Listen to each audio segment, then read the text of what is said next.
Good day everyone. I am Bobby Leonilio and I will be discussing the augmented feedback in skill acquisition, including the roles, function, and the effective strategies. So let's all open our all senses for us to learn.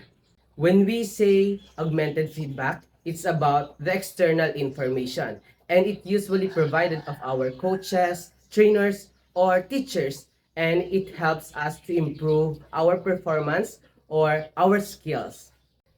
Knowledge result or KR is about the information right after your performance or it's the outcome.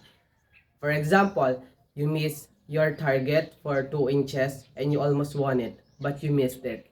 So, knowledge performance or KP is about the information about your movement characteristic. For example, when you are doing your sports or performance, you are aware what movement you should do or what muscle you should move. So it's basically the awareness of your movement characteristic. Number one role of feedback is facilitating action goal. It guides the search for the correct movement pattern and reduces uncertainty during early learning stage and provides specific correction for complex technical skills. So basically, the primary function is to help the learner achieve the task goal. Role number two, motivation. Feedback or augmented feedback from our coaches, trainers, or teachers will help us to improve more, to practice more, to strive for more. And these external forces help us to improve our performance. Role number three, reinforcement. Positive feedback from our coaches or trainers will help us to improve and properly execute our skills or performance. It strengthens our movement and increasing the probability that the learner will repeat in future. Role number four, goal setting. Augmented feedback gives you clear data on your performance. You can see exactly where you stand. By tracking these trends, you can break big targets down into realistic, manageable sub-goals that keep you improving every day. Frequency, less can be more. Meaning, constant feedback acts as a crutch, producing great results today but terrible memory retention tomorrow. By cutting feedback in half, you force learners to actively process their own mistakes instead of relying on external guidance. It slightly lowers immediate performance but ultimately builds independent and long-term mastery. Strategies on getting a feedback.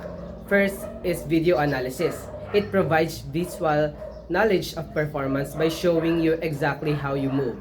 It acts as objective mirror, revealing precise technique errors that impossible to feel on your own. By comparing your recorded form side by side with an ideal expert model, you can instantly bridge the gap between your current mistake and perfect execution. Next one is biofeedback. It is the strategy that gives you a real-time data on your body's physical processes. By tracking metrics like your heart rate, muscle activity, and balance, it helps you see exactly how your body responds to stress or movement.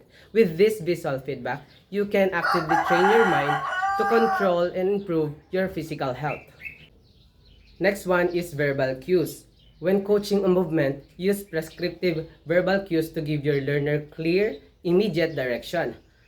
And instead of just pointing out a mistake, tell them exactly what body part to adjust on their next attempt. For example, instead of your saying, your back is rounded, say, keep your chest up.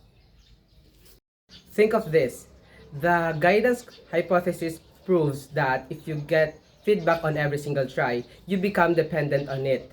To actually lock in a skill, you need less coaching so your brain can find and fix its own mistake.